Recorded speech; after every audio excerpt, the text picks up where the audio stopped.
Welcome to RAIN, the Real Estate Investor Growth Network with your hostess, Jen Josie. Join like-minded real estate investors and accelerate your business towards greatness. You will hear step-by-step strategies for success, interviews with real estate rock stars, and we will dig deep into past projects where we bear it all, including the good, the bad, and some just plain ugly. So get excited.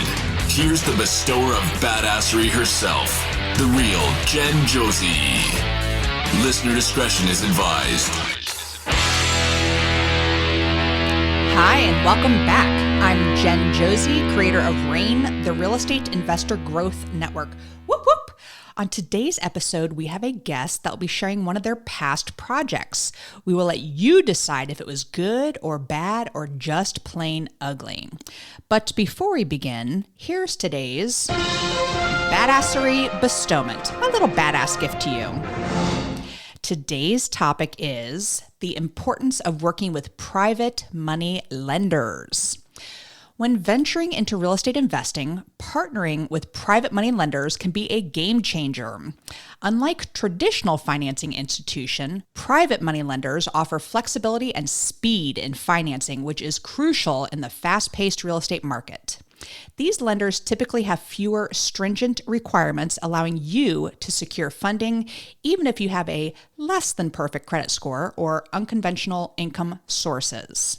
Furthermore, private money lenders can provide tailored loan terms that align with your specific investment strategy, whether it's a fix and flip project or a long-term rental property. Their willingness to finance projects that traditional banks might deem too risky can open doors to lucrative opportunities.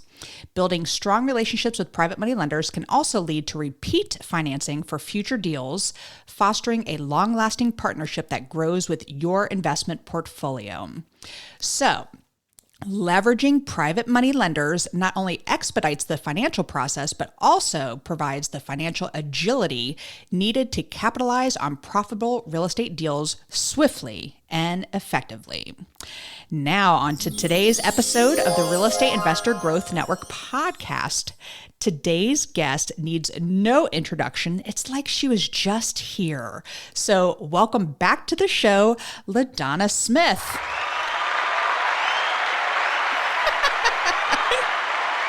Like you were just here.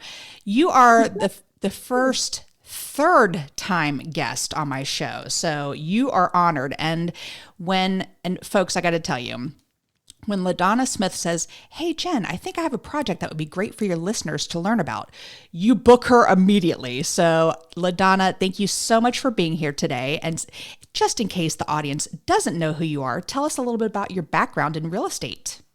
Oh, Lordy. The quick 1 minute, 30-second overview is I've been in some form of real estate my whole adult life. I started off in project or property management.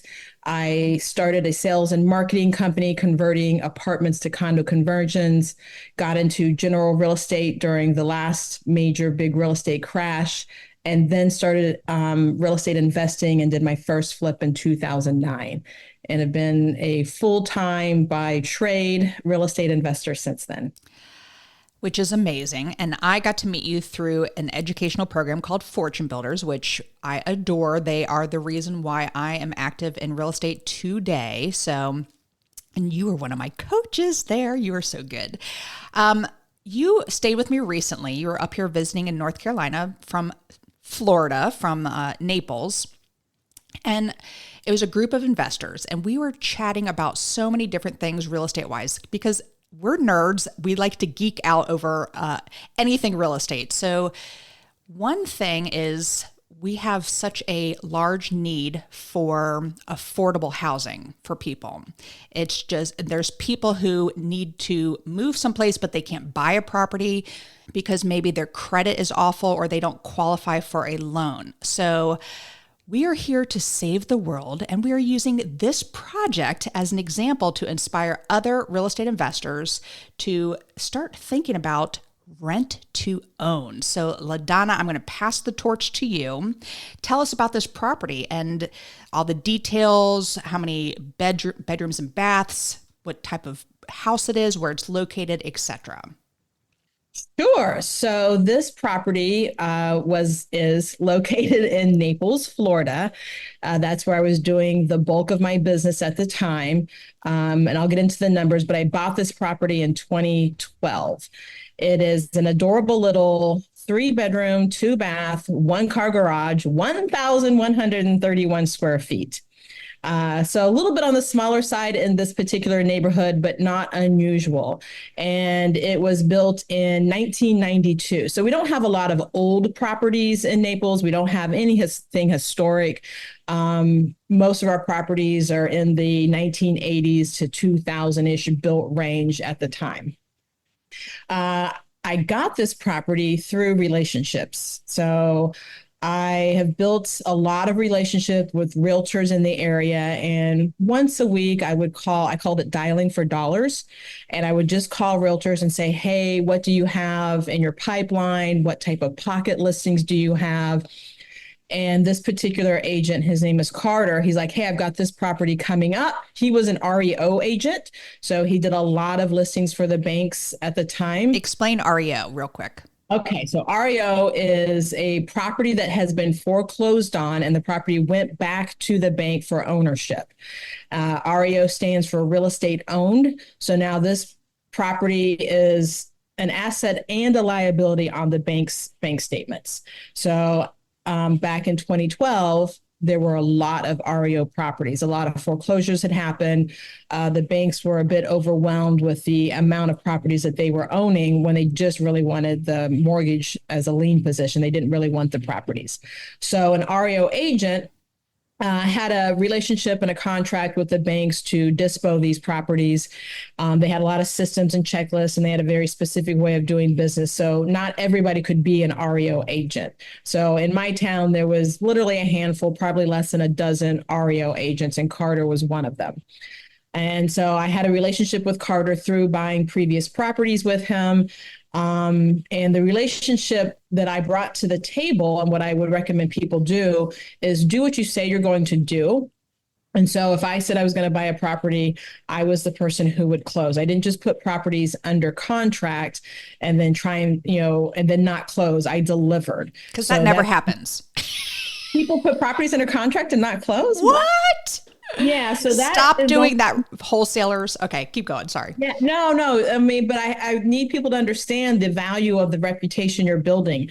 If you don't have a buyer's list and you're wholesaling, get a buyer's list and then go buy what those buyers need. Stop putting random properties under contract. These are sellers' homes, and they're probably in some sort of financial. Don't mess with their lives. So yes, do better. So anyway, I was a real estate investor who did what I said I was going to do. So if I reached out to him and asked him if he had a property, he's like, yes, I have this one. We're likely going to list it next week. So another thing with REO properties is they have to list the property. So I'm not going to get that off market. But because of my relationships, what I do get is inside information. And that could be how much the property is going to sell for early access so I can make fast decisions. So in this particular case, he's like, go take a look at it. Here's the combo code. I went and took a look at it. And a week later, the day I set up your alerts, set up your notifications, the day it got listed, I sent him another email. I'm like, hey, I see that the property is listed. I'd like to make an offer. So a couple of things I was able to do because of having early access was I was able to make a zero inspection offer.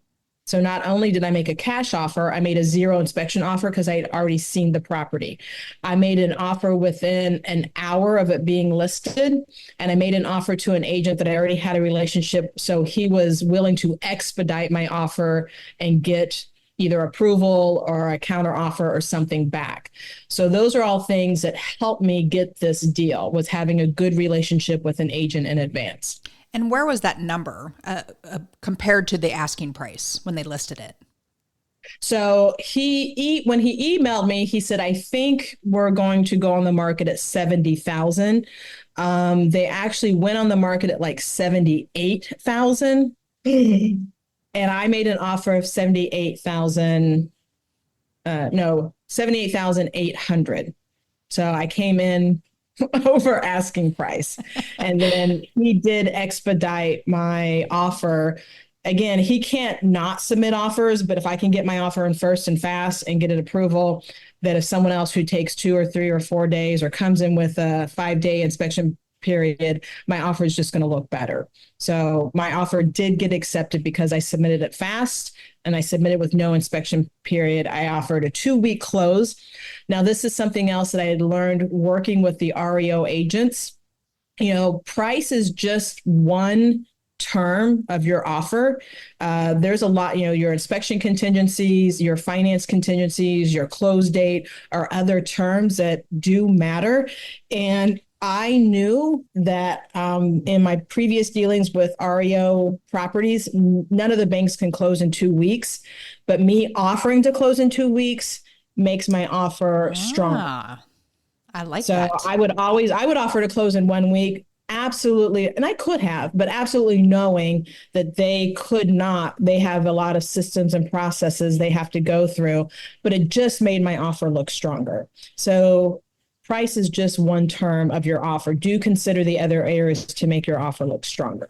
Now, you said that you removed the inspection contingency. So I'm sure there's listeners out there going, oh, I would never buy a property without an inspection, but you have been trained in this for quite a while. Did you have any other insight? Like what made you confident to remove that inspection contingency? So I removed the inspection contingency because I had already been to the property before it was listed because he gave me access. So by the time he had listed the property, I already did my due diligence. I was already okay. I'd already done everything I would do during an inspection contingency. So again, that relationship allowed me early access, which allowed me to make a stronger offer. Huge. So good. And a price of $78,800 in Naples, Florida. I'm afraid to ask, but I'm sure it's gone up just a tad. What is it worth now? And I know you sold it a few years ago, but what is it worth now? I'm very curious. Today's Redfin estimate of that property is $466,000.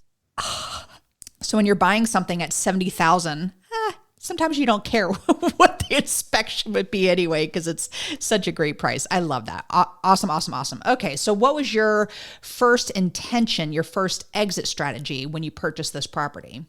I was a fix and flipper. My intention was to fix it up and put it back on the market and sell it.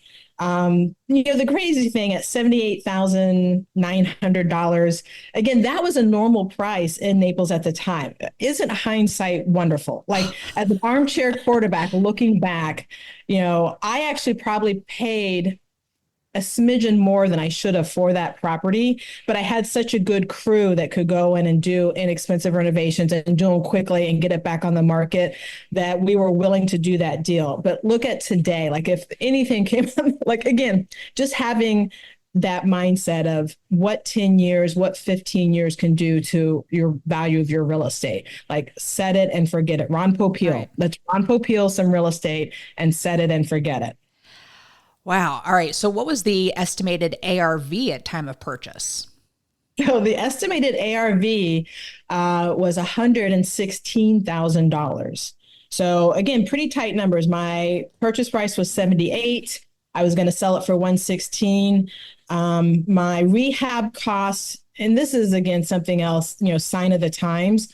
My rehab costs were $18,950, including a new roof.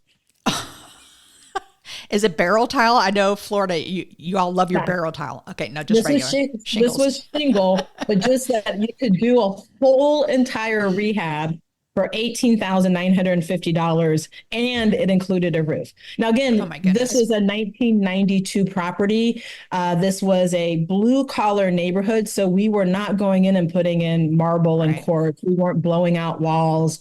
I don't even think we were doing flooring. It had, probably a white ceramic tile flooring that we left in existence. So it was more of an update than a renovate, except for the roof. Got it.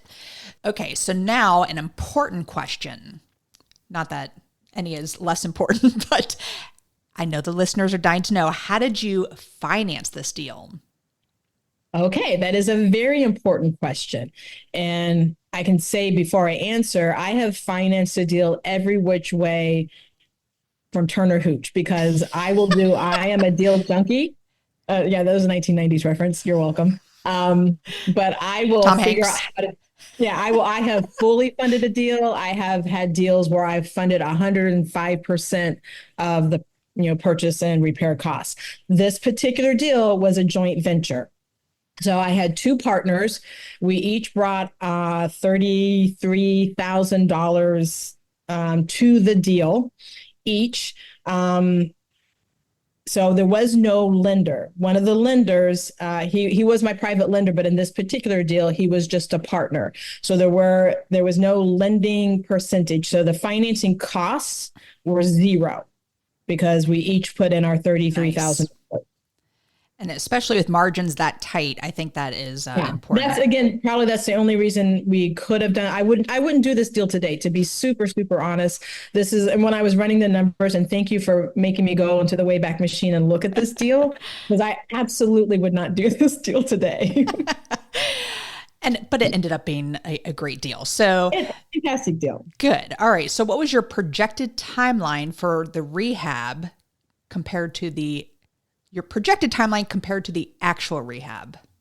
Okay, so again, here's why I would do this deal again today. So there's good and bad about this deal. My timeline was 2 weeks. Okay. Yeah, Which can be done. Absolutely. So again, $18,000 repair. My timeline was we'll do this repair, this renovation in 2 weeks, and I'm pretty sure we hit that timeline because Good. I have to hire a roofing company. They can do a roof in a week, and they can rip and repair, rip off and replace on a Saturday, Sunday. So that was pretty normal. And then whatever minor things we were doing inside. So the entire timeline was 2 weeks. And I had a lot of properties that, yeah, we were in and out of in 90 days total holding time. And I think that was the plan with this one. What did happen is somewhere along that from the time I purchased the property to we actually closed, because again, I didn't close now for another month because the bank couldn't close in 2 weeks. They wanted a 30-day close. I'm like, okay.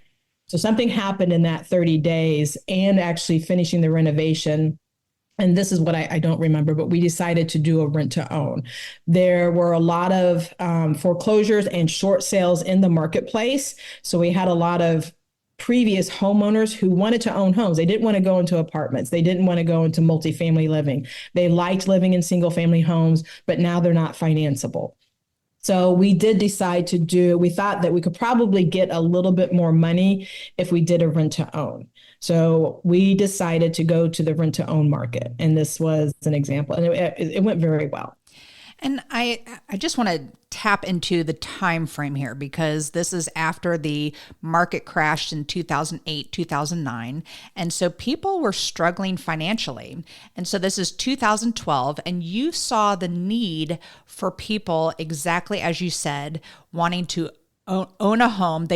Maybe they've lost their house because they had those jacked up mortgages that they created back then. And so they were used to that and maintaining their own home.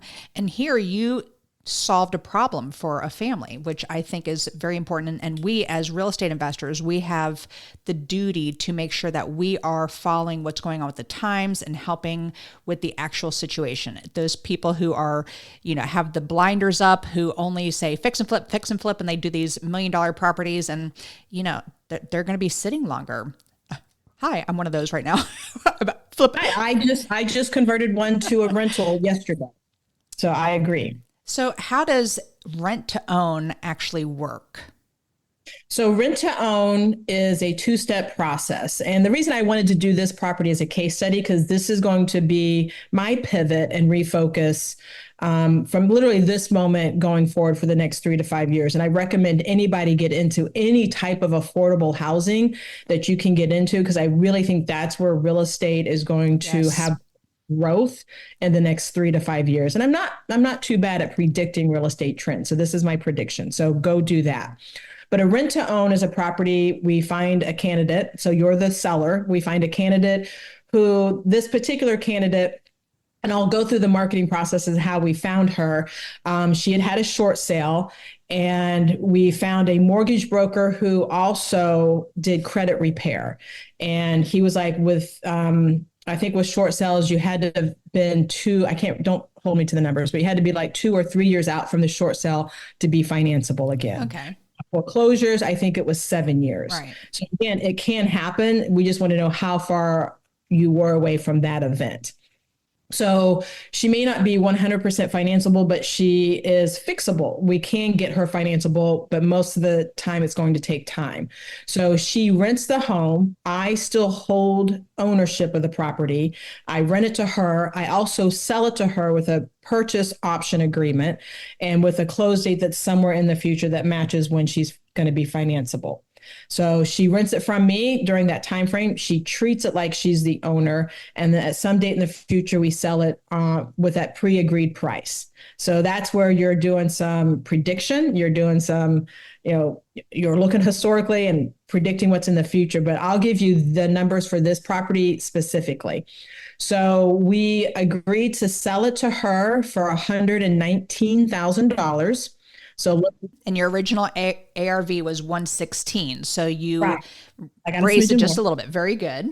But at these numbers, $3,000 is a big percentage. I don't know what it is, but it's a big percentage. She put $5,000 down on the purchase option. So if she does not purchase this property, she does not get that $5,000. The rental rate was $1,225 and market rate was $1,100. Okay. But what we did is we took $100 each month of her rent and applied it towards her down payment and closing costs. So she was accruing money each month that would help her with her down payment towards the end of the initial term. Oh my goodness, LaDonna, that is huge and so forward thinking and wonderful. I would never thank you for saying that. So listeners, so good. Okay, sorry. Keep going. No worries. So we agreed based on her credit status, where she was today, and our mortgage broker partner, that she would be ready to purchase in 18 months. So we created an 18-month lease. We created a lease option with a close date in 18 months. So 2 separate documents, a lease document and a lease purchase document. So that was the initial. Oh, okay. I see a twist here. For the listeners out there, by making them, if they want to do the rent to own, there's people who have a great job. They have really shitty credit right now. They cannot afford the interest rates that are going on. But on the flip side, you have that chunky down payment of 10 grand. So that also is a little painful for the buyer and it's investing in it. So it's going to also really push them to not be destructive with the property, to actually go through with this. But I sense there is a twist coming up. So there's a couple of twists. Okay. There's a couple of twists. But just one of the things I want to say, when we were marketing, when we decided to go for a rental, I gotta find my notes, but we basically put it on. I'm like, okay, let's do this. Let's market as a rent to own. Let's see what type of interest we get. So back then, there wasn't even Facebook Marketplace. So my marketing channels was Craigslist. I don't know if y'all remember that one. And then there was this rental service where I would post it in one place and it posted it on like 15 different websites. So we posted it as a rent to own, but we used a lot of the rental services as marketing. We received 44 applications. Wow. Yeah. So we put out there like, hey, this is a rent to own. This is the purchase price. This is the down payment. This is the rent amount. Here's all the details. So we received 44 applications for this one house. And I was like, okay, we've got something here that we can work with. So we went to contract with this young lady, 18-month, $1,225 rent, $116,000 purchase price. The other thing that I loved about this particular model is, again, you're dealing with people who are already homeowners and have homeowner mindset. Right. So I've had lots of rentals over the time where if a light bulb goes out, the renter's like, hey, come change my light bulb. And I'm like, no, darling, like go get a 60-cent light bulb and change your own light bulb. They just have no like sense of ownership, where previous homeowners have that sense of ownership and they take care of the property, especially when it's going to be their property. Right. So there's a lot of pride and ownership because this, even though they're renting it, they've already moved in with the mindset that they own this property.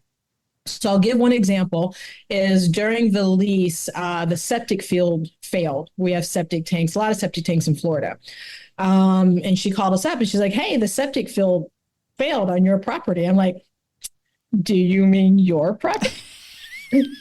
I was like, darling. So what we did actually, so we are still the owners on the property. And as in a rent to own situation, my name is still on the deed. I am still paying the taxes and I'm still paying the insurance. That is to CYA. I want to make sure those things are done so it doesn't go into default or it doesn't, an insurance payment doesn't get made and a hurricane comes and blows my asset away. Right. So assume that you're going to be paying those expenses. With the septic field, we agreed to split the cost with her. So that was a $7,000 expense. We paid $3,500 of it. We actually paid the full amount and then moved the $3,500 towards the end when she purchased it. She did not have $3,500 to come out of pocket. Okay. So we basically let her finance her $3,500. So we get to the end of the 18 months. She's not ready. Something else I would advise people to do is make sure you have your future homeowner, current tenant partnered with someone who is putting them on the path to get to financeability. So we partnered her with a mortgage broker and he was making sure she was doing all the right things, not buying new cars, helping repair her credit. Okay. But we just weren't ready. And I think more than anything, she didn't have enough cash to be ready. So here's the good news. We're almost 2 years, but 18 months down the road, the property has appreciated.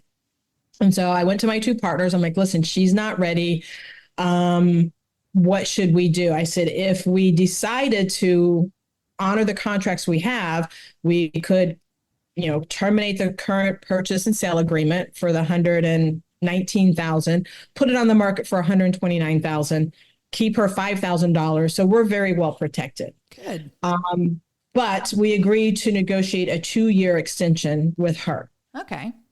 But what we did is we agreed to extend the purchase price. So now it's not $119,000. We're now going to sell it to her for $129,000. Very smart. Yeah. So we went from, because again, we could have put it on the market and sold it right then, but let's just keep on the goal here isn't we want it to be a win-win-win. So we'll continue. We'll do a new contract moving forward at $129,000. And then the other thing is we remove the rent credit. So we're no longer contributing $100 towards your closing costs. What you have accumulated to point stands, but we're not contributing anymore. And I think that's fair.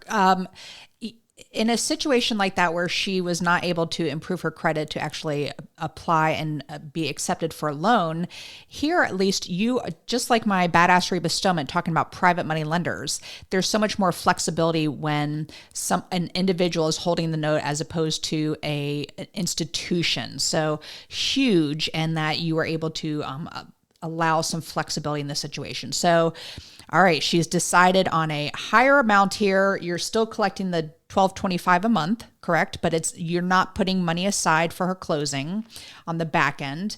And what's going on now? Does she? And you have a two-year extension. Does she make it to the end? What's going on here?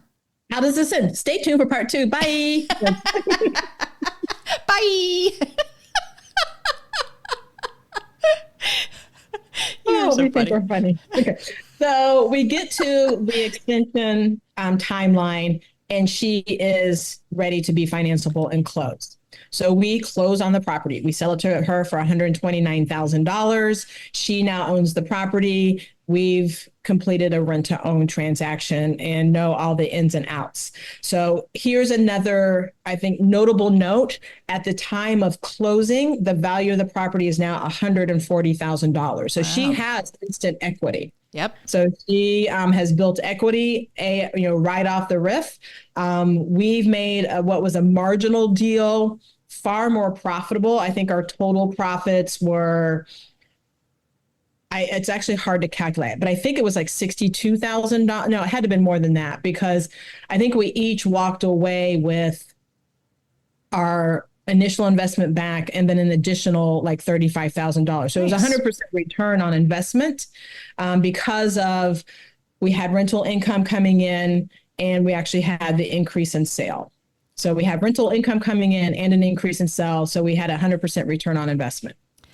Very, very cool. And I want to just take this a step further because the whole septic thing kind of freaked me out. And I have a friend who does it's similar, but she actually sells the property, but still holds on to the note. And that's another thing that, that we have to do in these times. And she does this in Fayetteville, North Carolina, where it's a lot of her actual contractors. So she'll find a property that needs some work, but she matches it with one of her contractors who wants to become a home buyer and knows that he's a roofer or something. She'll find a house that needs a new roof or that she can get at a discounted rate, buys it and then sells it to him, but holds the note and then is now collecting monthly interest payments. He does his own roof. He does all that. So is there a way, going back to what you did with the rent to own, to avoid having to pay $7,000 to fix the septic?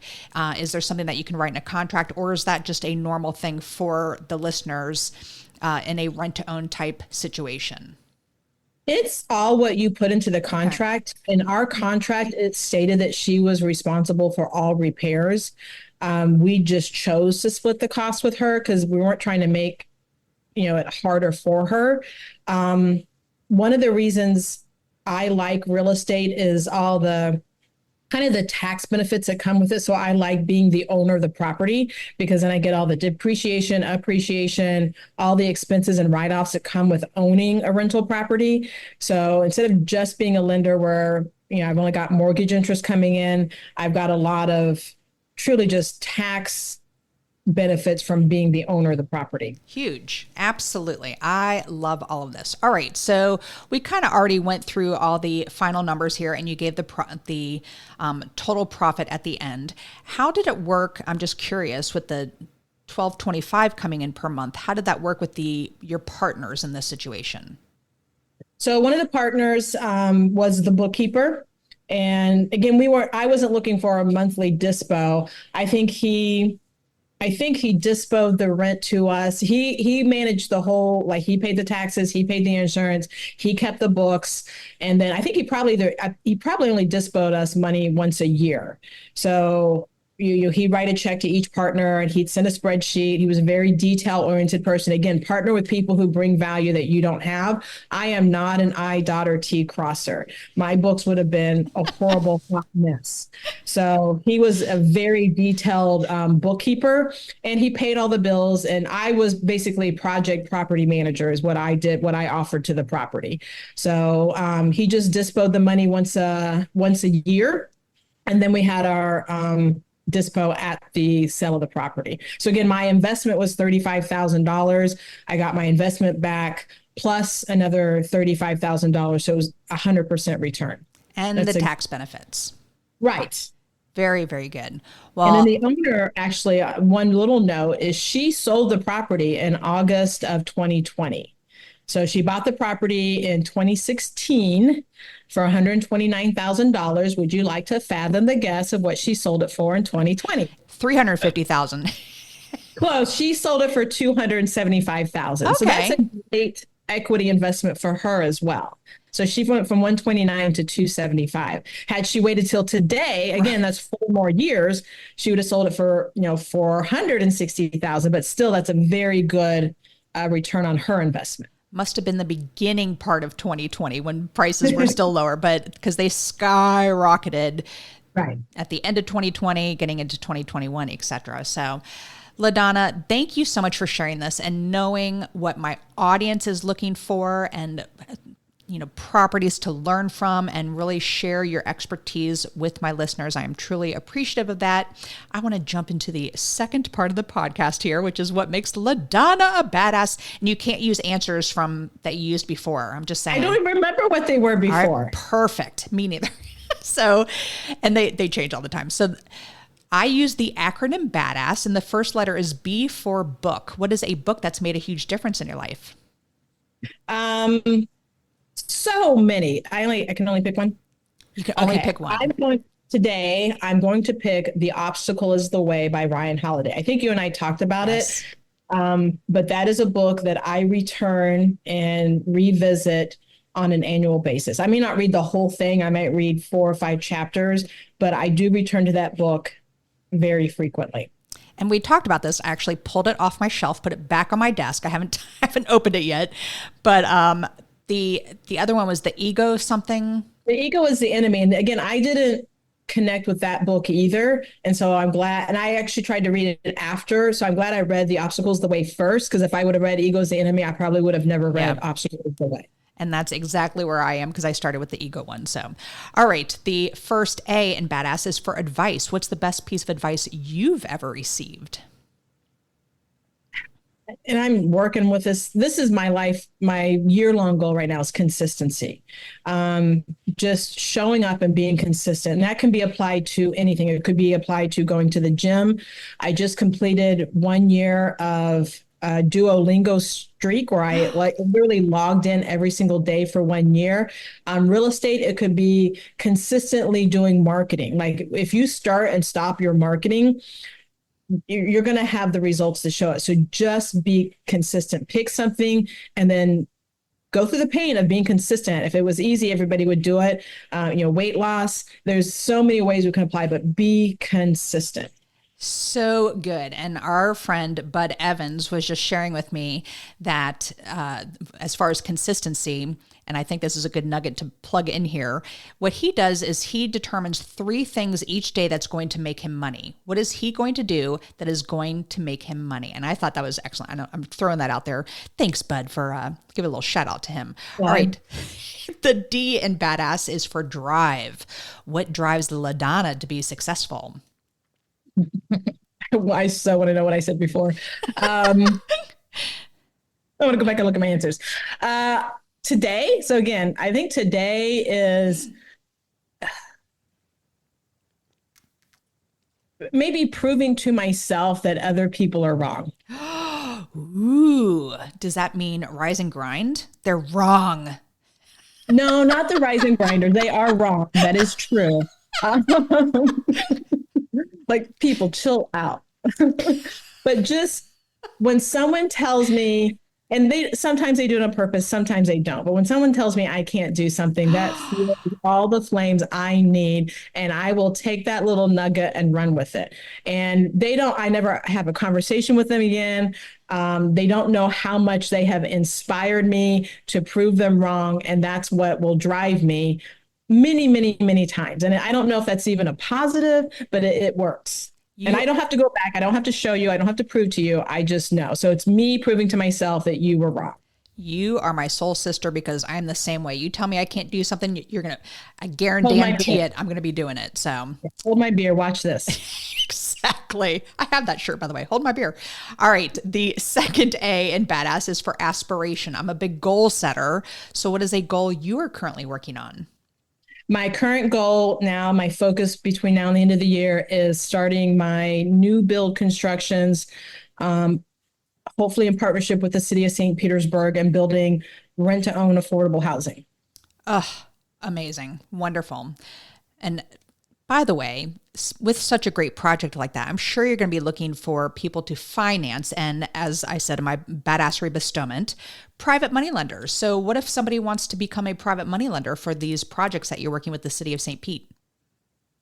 I would love to have a deep pocket of capital. So reach out to me. I can be reached at Champagne LaDonna on Instagram. I am now a social media person who gets on social media almost once a day, which is up from twice a year the year before. So I'm being consistent on being on social media. But yeah, I would love to discuss any type of capital partnership and how we can do this together. Because I think, the city of St. Petersburg is very housing initiative forward. So they're going to help us succeed. Wonderful. And then having the city back you up. You are so amazing. All right. The first S in BADASS is for systems. What systems do you have in place to help you achieve success? Accountability. I just before this call wrapped up an accountability call. And what was amazing about the accountability call is we've been doing it for 90 days. So we kind of did a 90-day check-in on what everybody was getting out of it. And actually I wrote them down because I wanted to share it with the group, the call, but it was like one person said staying focused, accountability, that was probably my answer.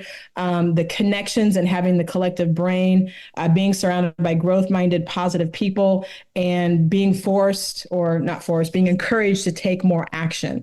So this is all from one accountability call and how so many different people took different takeaways. And so accountability, like I think I asked you to do an accountability with me via text the other day. Yes, you did. Yet, but that's okay. I'll do it again because I'm also very determined. Well, one fabulous thing amongst all the many fabulous things about you is that when you say something, I feel like you absolutely will do it. And when you were up here visiting 2 weeks ago and we did the women's panel, by the way, listeners, if you have not listened to the women's panel, I mean, we were drunk during that. It was a lot of fun, and champagne.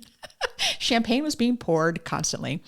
But you say something, you're going to do something, you're going to do it. And I told you a goal of mine. I'm not going to repeat it on here, but you were following up on me saying, all right, have you done this, this, and this? I'm like, damn it, girl. Okay. So I do truly appreciate that about you. And I love that you do the follow-up. So thank you. And follow up till you die is what you said on the. I know. I just heard that and wow, I guess I'm really convicted about that, but it is so true. Like, I think people quit way too early. Like, you've got to follow up till they die. Yeah, that's true.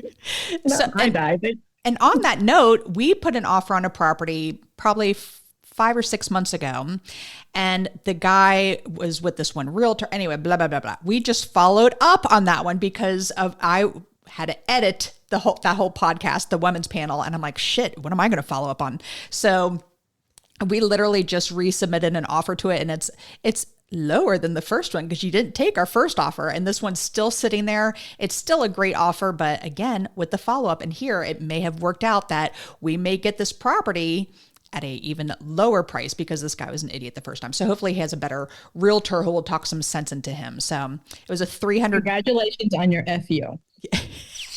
Exactly. It's a $300,000 property, and he wanted 10,000 in due diligence. I'm like, no, dude, you're not getting that. So he was a little cuckoo, but whatever.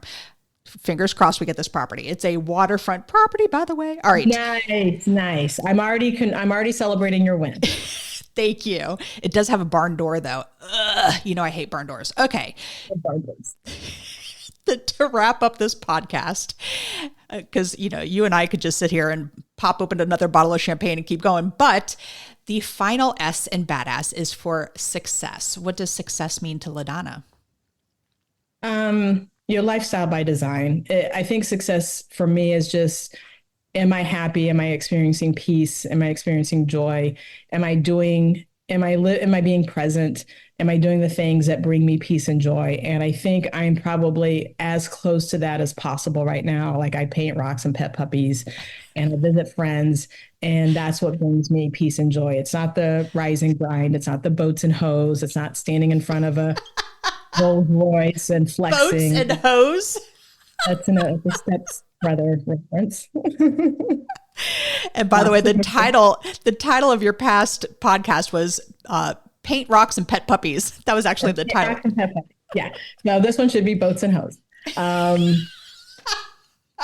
Like Boats and Hoes. Thanks for the I didn't make that up. That is Step Brothers. Love the movie. It's very polarizing movie. People love it or hate it, but I just don't connect with that lifestyle. I don't think people who even are portraying that lifestyle connect with that lifestyle. Exactly. So living your lifestyle by design is what success is. And that could be, gardening, petting puppies. Maybe it is boats and hoes, but just be authentic. Absolutely. Well, thank you so much for being here. One more time, how do the audience members, how do they find you? If they have questions or maybe want to lend on those amazing opportunities that are going to be coming soon in St. Petersburg, Florida.